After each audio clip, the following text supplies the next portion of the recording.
No, very quick lang, Saan attorney, po although I yun? believe may mga tanong po si Studio Sinipia. Gusto ko lang malaman, ano ho, kumusta po, ano masasabi po ninyo sa defense team na naglatag na ho ngayong araw ng kanilang Well, mga ebidensya at except argument? for Saan yun, some ate? political statements and propaganda, medyo legal na ang discussion ng depensa ngayon. Okay. Yun nga lang, mahina pa rin ang pagkalahat niya. Kung tama ang mga sinabi namin noon pa na walang ebidensyang maipresent si President Duterte sa trial para sabihin na wala siyang kinalaman sa trial. So ang ginawa na lang talaga nila, instead of presenting evidence then to say that yung akin na lang sa ebidensya ng prosecution. At I think it's still weak. Kasi dapat makumbinsin niya ang court based sa arguments niya. Na una, maliit lang naman pala na bahagi ng populasyon yung pinatay niya, di ba? I doubt if the court will... Oo nga naman, 7,000 lang pala namatay dyan eh. I doubt kung sabihin niya na hindi yan attack sa populasyon kasi very very defined naman yung drug suspects. Hindi naman yung buong populasyon ng Pilipinas. For me, wala namang requirement na buong populasyon. Basta civil attacks on civilians. At pangatlo, ay yung mga sinasabi niya na hindi binabanggit na sa speech ni President Duterte, minsan hindi sa lahat ng speech, minsan may mga ending siya na sinasabi niya, self-defense dapat, di ba? I doubt din na panigan niya ng korte, makumbinsin niya ang korte dyan kasi haba ng speech mo, gaano ba kahaba si President Duterte mag-speech? 1-2 oras, tapos yung buong 90% ng speech mo, kill, patayin mo yan, huwag kayo mag-alala, ako ipapardon ko kayo, i-amnesty ko kayo, bigyan ko kayo ng reward. Tapos sa ending, magsingit lang siya ng isang sentence na, self-defense naman tapos na yung tabayan na ng korte, absolve ka pala kasi sa ending ng mahaba mong speech, sinabi mo self-defense. I don't think makonvince niya ang court yan. So para sa akin, medyo mahinang exposition ng depensa, pero mabuti na rin na pumunta na sila mainly sa legal except for some political statements. Okay. Attorney, are you saying na despite the presentation, although naka-break pa lang naman, may mga susunod pa siyang oras, still he wasn't able to debunk doon po sa charge talaga na si the former president talaga ang nanguna, nag-utos, at allegedly may mga money reward pa dito sa mga pagpatay. He tried to debunk that by saying wala namang ebidensya ang prosecution na common plan. Nag-usap-usap ba itong 8 co-perpetrators at si President Duterte para pag-usapan at nag-agree sila? I don't think may requirement na kailangan magkita silang 8 ng sabay-sabay. Pwede namang kausap ni President Duterte si Aguirre at si Bato. Aguirre, Bato, ito gawin natin. Yes, sir. Kausap naman si Albayalde at si La Peña. La Peña, hindi mo masabing walang agreement sa common plan. And secondly, I doubt kung makonvince niya ang korte na itong nangyari sa Pilipinas, itong libo-libong patayan, walang common plan yun. Walang nag-implement doon. Na parang there are thousands of policemen na may problema sa utak na pumatay lang ng addict randomly na walang nag-utos sa kanya.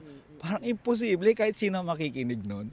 I think the court talaga masasabihin, hindi pwedeng mamatay yung libo-libo.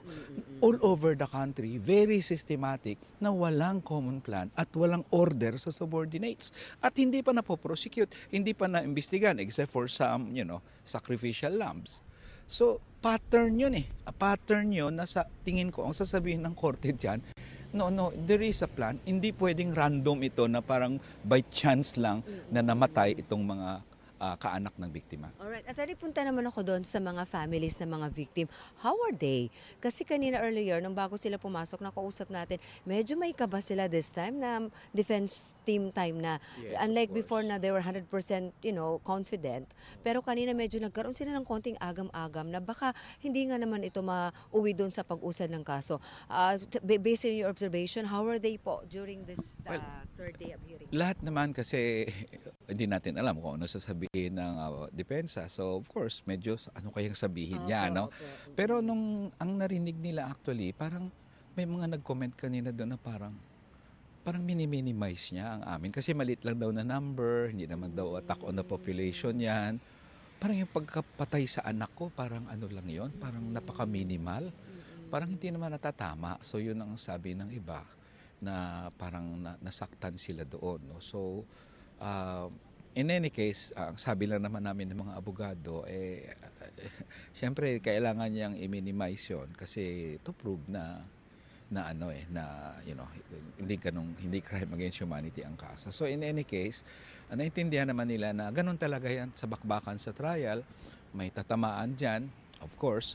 Nag-aaway siyempre ang prosekusyon at ang depensa, pero ang biktima siyempre sila ang tatamaan diyan sa trial. Basta as far as you are concerned, so far, attorney, you're saying is mahina ang depensa. Mahina ang depensa. As far as the victims are concerned, maybe we should ask them later kung kamusta naman ang lagay nila. We will. Alright. Pia, baka may karagdagang tanong pa po para kay Attorney Colmenares. Yes. Oh, I'm sorry. You have... Attorney Neri, sir? Si Ivan, good evening mula sa Pilipinas. Hi. Si Ivan, napakahaba ho nung diskusyon ni Attorney Kaufman. Si Ivan. Hi, Ivan. Oo. Good evening Okay. from the Philippines. Napakahaba po na naging diskusyon ni Attorney Kaufman Yes. sa pakahulugan ng word na neutralize. Hindi Yes. naman daw ibig sabihin patayin, Neutralize. arestuhin o tanggalin yung threat but not kill. Well, ang pinagbatayan niya lang doon sa neutralize, hindi yung normal na pakahulugan. Kasi intelligence or military term kasi yan eh. Nang pakahulugan dyan, normally sa Pilipinas, sabi nga ng prosecution, kahit dito sa Netherlands, pag neutralize, patayan. Pero ayun nga, yung Nawalan of course, daw ako ng audio. we Ivan? expect an exchange of arguments dito, sasabihin ng depensa ganito, sabi ng Papacheck ulit prosecution na wala ganito. ng audio. May kanya-kanya po silang mga posisyon. But of course, wag po tayo maliligaw. Ito ho ay nawalan ng confirmation audio of charges. Pinag-uusapan dito kung dapat bang litisin si dating Pangulong Duterte. Very interesting yung sinabi ni Attorney Nery Colmenares, no? Kasi nga, di ba, parang sinasabi ni Attorney Kaufman na ang punto nila dito ay parang may mga bahagi ng speeches ni former President Duterte na sinasabi niya na we're not telling you that you should kill completely, sa ganyan. Pero ang pinupunto ngayon ni Attorney Nery Colmenares, 90% of the speech, yun ang sinasabi niya. Tapos hindi mo naman daw pwedeng baliwalain yung 90% of the speech na ang sabi ni Attorney Nery na kill, kill, kill with just one statement. Diba? So parang yun yung parang Actually, talagang ipinunto ni Attorney Colmenares base dun sa mga napakinggan niya habang nasa Gusto ko rin Opo, ibalik itanong mo. din sa kanya to kasi nung if you remember nung opening statements, binanggit ni Attorney Kaufman yung salitang cherry picking. Oo. Para bang pinipili nyo lang yung mga speech niya na makakatulong sa naratibo ninyo, sa mga ebidensya ninyo. Ngayon, parang ganun din naman ang ginagawa niya. Even the statistics that he's been citing, of course, are those that will support his position. Itanong din natin kay Attorney Nery kung mababalikan pa natin siya. Ano sa tingin niya ang Attorney? Attorney Nery? Hello, nababalikan niyo na ako. Hello, yes, nandito na Ang ako. problema, hindi natin Yes, narinig oo. si Attorney We're Nery. back naman. Oo. Narinig Yes. ata tayo ni Attorney pero hindi natin siya naririnig. Okay, narinig niyo na kami? Oo. So, baka pwede natin ayusin muna no, yung linya ng ating problem. komunikasyon at mamaya babalikan natin si Attorney Colmenares. Pero, pero hindi natin Ayan, Ayan, go ahead. okay. Go ahead. Sola? Thank you so much. nako, Sola? We can hear you now. Huwag ka qualified. okay. Ay, Attorney Nery! Attorney po! Can you hear us? Tawagin natin ulit si Attorney kasi naririnig na natin sila. Attorney Nery.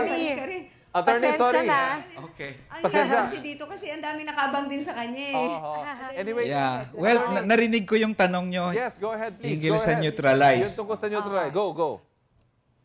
Yes.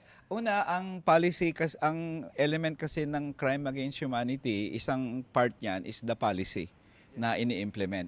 Ang policy, according to the prosecution, dalawa yon. Una, yung policy, ay yung mga order niya to kill doon sa public. Yung mga public pronouncement niya na kill, kill, kill, di ba? Yung second part ng policy, ang proof ng prosecution, is yung Oplan Double Barrel, yung memorandum circular. Doon siya nag-focus sa memorandum circular, sabi niya neutralize. At ang neutralize, ang pakahulugan niyan, ayon sa memorandum circular, is hindi naman ibig sabihin patayin. Sa akin naman, hindi naman talaga pwedeng sabihin patayin kaya walang kalaban-laban. That's a legal document. And parang, hindi ko mapos maisip. Halimbawa, na sinabi ni President Duterte, I will abide by the Constitution of the Philippines. Nakalagay sa Constitution ng Bill of Rights, right to life ng mga mamamayan. therefore, hindi ako guilty kasi I took my oath to abide by the Bill of Rights. Parang, no. Sa Pilipinas, maraming batas, maraming kung ano-anong mga circulars na binaviolate ng ating mga authorities. Nakalagay naman dyan sa anti-graft law na huwag kang magnakaw Pero hindi nila pwedeng sabihin, yung ethics na pinag-oath namin, sabi, hindi kami magnakaw. So anyway, sa amin, yung neutralization is just a secondary aspect doon. Ibig sabihin niyan, killing, pero ang isa pang dagdag dyan, yung order mismo ng Pangulo sa mga public statements niya. That's the policy. That's proof of the policy. At kung sabihin niya naman na sa ending ng speech niya, sinabi niya naman human rights, at least sa ilang speech niya, hindi sa lahat kasi maraming speech niya, wala talagang self-defense. Hindi ibig sabihin ma-exonerate si President Duterte doon. Tingnan natin. Maniniwala ba ang korte? Isang oras, 2 oras ang speech, 80-90% doon. Sasabihin mo, kill, kill and I will pardon you. Di ba? I will give you rewards. Tapos may isang sentence lang siyang ipasok sa ending ng speech niya na self-defense Tapos absuelto na siya. I don't think the court will buy that. Sabihin ng court, no, that was an order. Kaya para sa akin, mahina pa rin yun. So, attorney, yun ang itatanong ko sana kanina, nung opening statement kasi ni Attorney Kaufman, binanggit niya yung cherry picking daw yung prosecution This time sa tingin ba ninyo, based on what you're saying, siya naman ang nag-cherry pick ngayon. Pinipili lang yung mga quote that supports his position. Correct. Correct. Tama ka dyan, Ivan. Kasi siyempre prosecution ka, depensa naman yung kabila. In any case, pwede namang buuin yan. Lahat ng speeches niya, wag na tayo mag-cherry pick. And in the end, kahit hindi tayo mag-cherry pick dyan, either the defense or the prosecution, klaro ang speeches. Inuutusan niyang pumatay. Ini-encourage niyang pumatay. I-pardon ko kayo. I-amnesty ko kayo. At may reward pa para pumatay. So, for us, yun ang crucial. And I don't think the statements of the defense so far will dissuade the court from confirming the charges. Attorney Colmenares, tingin niyo po ba mahalaga pa na binanggit nila yung comparison, no? Kasi naglabas sila ng mga numero na kinumpara nila yung Duterte administration sa Marcos administration. Binanggit po ito ni Attorney Kaufman bago po siya nagtapos before the break. Sabi niya, out of 342 killings in the Marcos administration, 160 daw were killed by state agents at tumaas pa raw yung bilang ng mga vigilante deaths from 2023 to 2024. Tingin niyo po ba matimbang ang ganitong klaseng mga numero pagdating sa kaso against former President Duterte? In the first place, hindi naman talaga nahinto ang EJK. Whether panahon ni Marcos, ni Duterte, Aquino, Arroyo, lahat naman yung EJK was still there. Ang ginawa lang ni President Duterte talaga, lumampas dun sa extent ng killings ng mga dating administrasyon. Wala kaming sinasabi ever na EJK was stopped. Tapos nag-allege pa siya, kayo, bakit hindi nyo naman kinukondem si President Marcos doon sa human rights violation niya? Yan ang problema. Hindi niya kasi alam ang Philippine politics at Philippine situation. Kami, nagrally nga kami kahapon sa sentrum ng Hague para kondinahin ang human rights violation, corruption sa ilalim ng Marcos administration. Kaya wag niyang i-charge yung victims na, Marcos, politically motivated kayo. Politically motivated. 2018 namin na-file ang kaso. Si Duterte ang presidente noon. Wala kaming anino ni Marcos noon. Hindi nga namin alam na si Marcos mananalo. So how could Marcos have funded this trump-up case against Duterte way back in 2018? Really, medyo nakakaano pa rin yan, nakakaano sa victims din na parang china-charge sila na ganun na lang ba ang pagtingin niya sa amin? Wala namang talaga kaming kaso, hindi naman talaga namatay yung kaanak namin, gawa-gawa lang to namin. Really, it's really, parang doon sila nasaktan, doon sa statement na yan. At pangalawa, yung statement din na malit na bahagi lang yan ng populasyon. Parang medyo naano rin sila doon na ganun na lang bang trato sa pagpatay sa 3 kong anak. Alright, Attorney, mukhang marami-rami na po yung oras na nakain namin dun sa 90-minute break po ninyo. Pero maraming salamat at nakapanayan po namin kayo. Mamaya po makikibalita ulit kami sa inyo. At of course, sa ating kasamang si Marisol Abdurrahman. Thank you Salamat, po. Attorney